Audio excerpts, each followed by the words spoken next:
მუსხის საფეხბურთო ტურნირის ახალგაზრდული ლიგა კახიკალაძემ საზეიმოდ გახსნა. პატარა ფეხბურთელებს მან ფორმები და ბურთები გადასცა. საქართველოს ნაკრების კაპიტანმა უყურადღებოდ არც თაყვანისმცემლები დატოვა.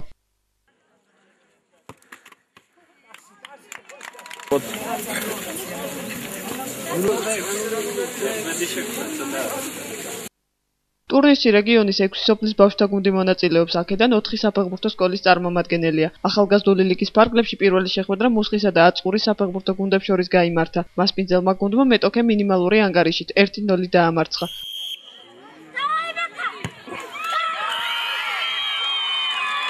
ჩვენთვის მნიშვნელოვანია მუსხის საფეხბურთო ტურნირის გახსნა. 3 თვეა რაც მონაწილეობთ წვრთნაში რა და დღეს პირველად გამოვედით სტადიონზე და ვაჩვენეთ შედეგი რა, როგორც მომზადებულები ვიყავით, კარგად ვთამაშეთ და მაინც მოვიგეთ. ჩამოვედი ჩვენ ასპინძიდან, იმიტომ რომ მიგვიყო მონაწილეობა მუსხის ტურნირში. პირველი არის ჩვენი თამაში ეს ჩვენი გუნდისა და ბევრი თამაშები ჩატარებული იყოს, ბევრი ტურნირები რომ კიდევ მიგვიღოს მონაწილეობა. მომდევნოში გავიმარჯვეთ.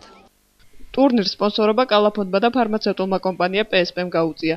სოფელში საფეხბურთო სკოლა მუსხის ტურნირის ფარგლებში 3 თვის წინ სწორედ კალაფონდის დაფინანსებით გაიხსნა.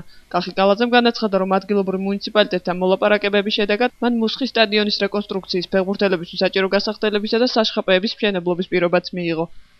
გადავწყვიტეთ, რომ დავხმარებოდით, შეგვექნა ის პირობები, რაც აუცილებელია ფეხბურთელებისათვის, ეს არის სპორტული ინვენტარი, მაისურები, ბურთები, ბუცები, ჩვენი მხრიდან ყველანაირი ხელშეწყობა იქნება ამ ბავშვებისთვის. შეიძლება ეხლა ყველა ფეხბურთელი არ გამოვიდეს, მაგრამ ჯანმრთელი ცხოვრება, ჯანსაღი ცხოვრება, ეგ ყველა ქართველისთვის, ყველა ქართველი ახალგაზრდისთვის არის მნიშვნელოვანი. პროექტი 3 წლიანია და ითვალისწინებს ბავშვებისთვის სპორტული ინვენტარის და სხვა ხარჯების დაფინანსებას. და მინდა გითხრათ, რომ ტურნირი ასრულებს თავის მთავარ მიზანს, ჯანსაღი ცხოვრების წესის დამკვიდრებას უზრუნველყოფს რეგიონში.